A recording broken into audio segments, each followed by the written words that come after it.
Happy Tuesday, my friends. It is Tuesday, May 3rd, and I pulled some cards and I wanted to share with you. So the first one that I pulled from was Work Your Light. The card literally jumped from the deck, and I was in the middle of reading about it, and I thought, this is a message everyone needs to hear right now. So the card that I pulled that jumped out of the deck was Deep Replenishment. This is such an important reminder for all of us, for our emotional and our physical health. So deep replenishment, retreat, rest, and be held. The most selfless thing you can do is fill up your own inner well. When we are running around half filled, we subconsciously look to things and people around us to give the nourishment and nurturing that we so deeply crave. Nothing can grow in barren lands. You are no good to anyone if you're running on empty. The feminine is bountiful, fertile, and rich. And if you're a man listening to this, each of us has a masculine and feminine side. So it's important for us to find a balance, whether you're male or female, within those energies. Tend to your own well and watch as the amount you have to give multiplies. If your inner well isn't full, you will find yourself craving things from the outside world to fill it. This is our body's instinctive way of reaching for the grounding and nurturing that we're not allowing ourselves. The first thing that comes to mind with that is what I'm recording on my phone, social media. I remember when my husband fell, that was a huge, it was much bigger than what I realized at the time. It was very upsetting, but it was much bigger than that. And then throughout his journey, I found I was putting a lot on myself, a lot. That, Pam, this is up to you. There's no one else that can do this. You can't rely on him because he can't do it. You can't put pressure on your children. You need to do this. And when we sat down as a family the one day, and I literally broke down, which it's hard to admit. You can't do it all. No one can do it all. Not one person can do it all. So don't be afraid to ask for help, because when you ask for help, deep replenishment, you're doing something for yourself. So I found, I did not realize I was going to be this emotional. I found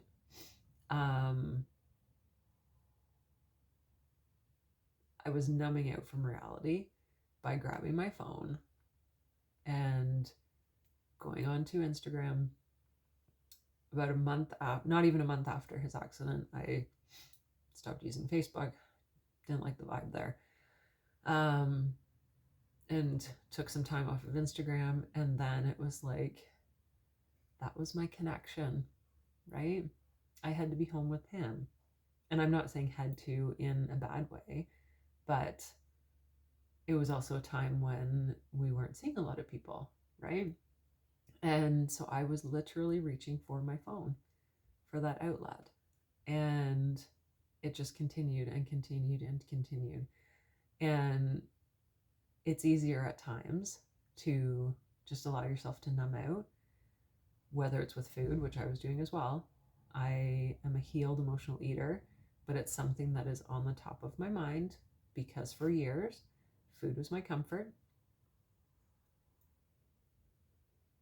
We all have things that, right? It's whatever. You need to find what works for you. Social media is addicting. Eating can be addicting.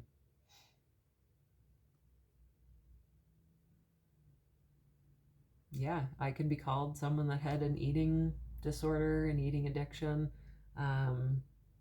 Social media at one point, because it was, I don't want to think about what's happening with us because there were so many unknowns. So many. So it was easier to just, oh, what are they doing? What are they doing? What are they doing? What are they doing? It's not really good. So what nourishes you? What fuels you? What refuels your body? What is nectar for your soul? if I turn this around, nectar for my soul, writing, my photography, I have my cameras and lenses, that feeds my soul in a very, very big way. I just capturing the images, capturing the moment, capturing the words, smells are huge. They're so supportive. What brings you back to life? What is your secret medicine? What makes you feel abundant and fertile? Overspilling with life. It may be gardening, arranging flowers, setting up, getting a massage, using luxurious essential oils, snuggling on the couch, hiking, sipping a good coffee at your favorite cafe, attending a women's circle, reading about sacred sites, spontaneous bike rides, walking along the beach, yoga, exercise. Like last night, I took time. I actually made time for myself and went down to use our gym, and it felt incredible. Incredible. It's so easy to overwhelm ourselves by thinking, oh, I have this and this and this and this and this to do, and I don't have time. You do have time. You 100% have time. When I think I don't have time, I don't, because my brain has already decided you don't have time. So it does not matter what you do during that day or what I do during that day. If my brain has already said to myself, you don't have time, I will not get it done. I won't. You have to get yourself into a mindset of, this is what I intend to do. So I've found with myself, writing a list of what I need to do added to my anxiety and stress. Whereas when I just set intentions, this is what I'd like to get done the next day. This is what I intend to do, not a to-do list. I know, yes, it's pretty much the same, but it's the way you phrase it to yourself in your brain. So work your light action, do something that deeply replenishes you today. Today, choose one thing, okay? So that is awesome. Deep replenishment. We all need this in such a big way. And I also pulled from, I'm really liking these two new decks, the Moonology Manifestation deck. And I'm going to be honest, these cards I pulled first, they literally jumped from the deck. The three of them literally jumped. So the first one, clear your mind, embrace the flow of life, and make time for self-love, which also goes along with deep replenishment.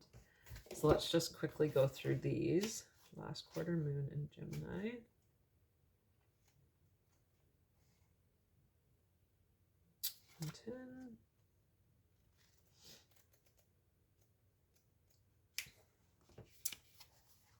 Fretting is a sweet-sounding word for feeling anxious. Drawing this card suggests that you or someone close to you is fretting.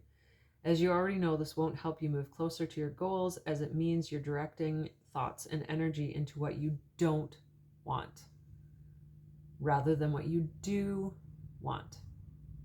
Deliberately manifesting a goal comes from a happy place where you feel good, so focus on making a list of your concerns and then talk them through to clear your mind. This is far more likely to bring good results.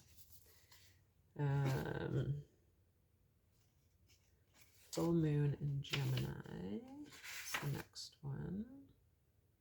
84. Embrace the flow of life. Have you been fast talking lately, or is someone trying to fast talk you? Your best bet could simply be to keep quiet for a while. You or someone else in this situation needs some space.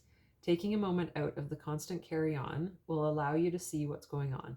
There's a tug of war between worrying about all the details of how to solve your issue and taking a moment to get some more perspective. Let life flow. Gratitude will help.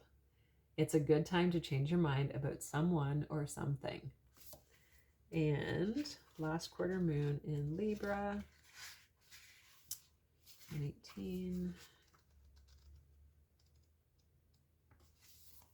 Have you been trying to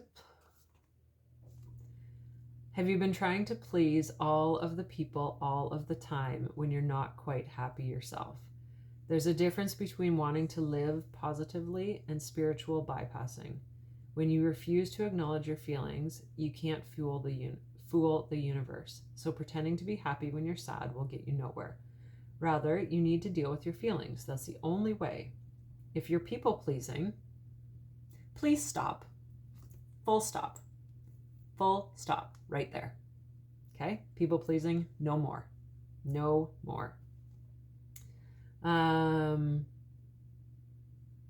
did I stop reading? Oh, yes. If you're people pleasing, stop. Think about what's going on and why you're doing it.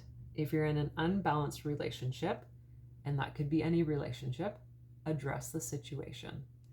So those are some awesome, awesome cards on this Tuesday. I hope it gave you some, what is the word that wants to come through? Reflection. That's not the word that's anyway, reflection. Reflection. Deep replenishment, clear your mind, embrace the flow of life, and make time for self-love. Enjoy the day.